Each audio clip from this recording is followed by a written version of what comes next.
আসসালামু আলাইকুম। চতুর্থ শ্রেণীর বাংলাদেশ বিশ্ব পরিচয় বই নিয়ে ধারাবাহিকভাবে আলোচনা করছিলাম। তার ধারাবাহিকতা এখন তোমাদের সাথে 94 নম্বর পৃষ্ঠার যে অনুশীলনটি রয়েছে অনুশীলন নিয়ে আলোচনা করব। 1 নম্বর আমাদেরকে এখানে দিয়েছে সঠিক উত্তরের পাশে টিক চিহ্ন দেই। সাধারণত কত বছর পর পর শুমারি করা হয়? আমরা জানি 10 বছর পর পর আদমশুমারি করে। 2 নম্বর জনসংখ্যার বার্ষিক বৃদ্ধির ফলে জনসংখ্যার ঘনত্ব বার্ষিক বৃদ্ধির ফলে বৃদ্ধি পায়। খতে সঠিক শব্দ দিয়ে শূন্যস্থান পূরণ করি। 1 নম্বর সর্বশেষ আদমশুমারিতে গৃহ গণনাকৃত বাংলাদেশের জনসংখ্যা কত কোটি 58 লক্ষ ছিল? 16 কোটি 58 লক্ষ ছিল। 2 নম্বর ভারতের তুলনায় বাংলাদেশের জনসংখ্যার ঘনত্ব বেশি। আমাদের দেশের জনসংখ্যার ঘনত্ব বেশি। বাসস্থানের জন্য অধিক হারে গাছপালা কেটে ড্যাশ ভারসাম্য নষ্ট করা হচ্ছে। পরিবেশের ভারসাম্য, তাহলে এখানে হবে পরিবেশ। 3 সত্য হলে পাশে দন্ত্যস্ব, মিথ্যা হলে মি লিখি। 1 নম্বরে অধিক জনসংখ্যা পরিবেশের ভারসাম্য বজায় রাখে। অধিক ভারসাম্য বজায় রাখে না, এটা হবে মিথ্যা। অধিক জনসংখ্যার ফলে যানবাহনে অতিরিক্ত চাপ বাড়ে, এটা হলো সত্য। অতিরিক্ত চাপ পড়ে।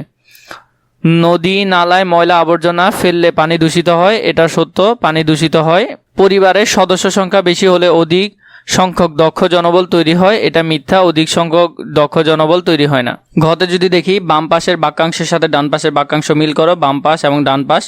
বাংলাদেশের জনসংখ্যা বার্ষিক বৃদ্ধির হার সর্বনিম্ন ছিল 2022 সালে।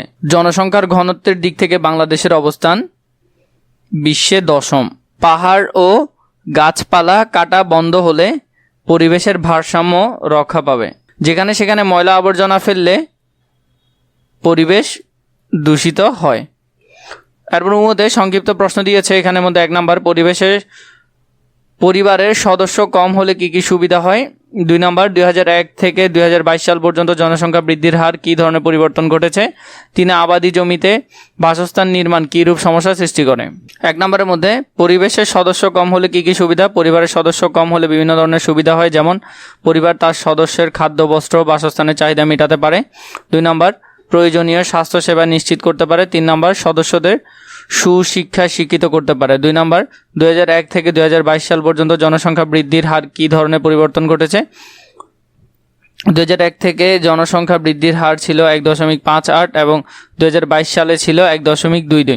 সুতরাং 2001 সাল থেকে 2022 সাল জনসংখ্যা বৃদ্ধির হার বার্ষিক হারে 0.36% হ্রাস পেয়েছে। 3 নম্বর আবাদি জমিতে বাসস্থান নির্মাণ কীরূপ সমস্যা সৃষ্টি করে? আবাদি জমিতে বাসস্থান নির্মাণ নিম্নে উল্লেখ করা হলো সৃষ্টি। 1 নম্বর আবাদি জমির পরিমাণ হ্রাস পায়। 2 নম্বর বৃক্ষনিধন হয়। 3 নম্বর পরিবেশের ভারসাম্য নষ্ট হয়। 6 নম্বরে বর্ণনামূলক প্রশ্ন। 1 নম্বর পরিবারের সদস্য সংখ্যা অধিক হলে কি কি সমস্যা হতে পারে? 2 নম্বর অধিক জনসংখ্যা সমাজে কি কি অসুবিধা সৃষ্টি করতে পারে তা বর্ণনা করো। 3 নম্বর অধিক জনসংখ্যা পরিবেশের উপর কি কি প্রভাব ফেলে তা বর্ণনা করো। এই 3টা প্রশ্নের উত্তর আমরা এখন লিখব। এখানের মধ্যে প্রথম প্রশ্নটা হলো পরিবারের সদস্য সংখ্যা অধিক হলে কি কি সমস্যা হতে পারে? পরিবারের সদস্য সংখ্যা অধিক হলে পরিবার, সমাজ ও রাষ্ট্রের উপর নানান ধরনের চাপ সৃষ্টি হয়। পরিবারের অতিরিক্ত সদস্যদের খাদ্য, বস্ত্র ও বাসস্থানের ব্যবস্থা করতে হিমশিম খায়।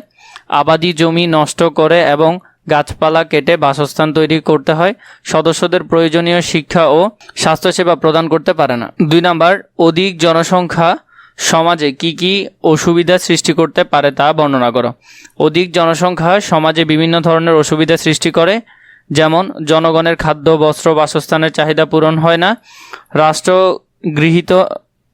রাষ্ট্রগৃহহীন মানুষের সংখ্যা বেড়ে যায়। সমাজে অপরাধ বেড়ে যায়। অধিকাংশ জনগণ প্রয়োজনীয় শিক্ষা ও স্বাস্থ্যসেবা পায় না। দক্ষ জনবল তৈরি হয় না। বেকার লোকদের সংখ্যা বৃদ্ধি পায়। অসুস্থ মানুষের সংখ্যা ও মৃত্যুর হার বেড়ে যায় এবং যানবাহনের উপর অধিক চাপ সৃষ্টি হয়। 3 অধিক জনসংখ্যা পরিবেশের উপর কি কি প্রভাব ফেলে? অধিক জনসংখ্যা পরিবেশের উপর বিভিন্ন ধরনের নেতিবাচক প্রভাব ফেলে। অধিক জনসংখ্যা আবাদি জমির উপর অতিরিক্ত চাপ তৈরি করে। পাহাড় ও গাছপালা কেটে অধিক জনসংখ্যার জন্য বাসস্থান তৈরি করা হয়, যা পরিবেশের ভারসাম্য নষ্ট করে। নদী নালায় অতিরিক্ত ময়লা আবর্জনা ফেলায় এগুলো দূষিত হয়ে পড়ে। অধিক জনসংখ্যা মানুষের যাতায়াতে অসুবিধা সৃষ্টি করে, ফলে প্রয়োজনীয় অতিরিক্ত যাত্রী বহন করায় সড়কে দুর্ঘটনা বেড়ে যায়। এভাবে করে তোমরা এই অধ্যায়টা খুবই সুন্দর করে সমাধান করে ফেলতে পারবে।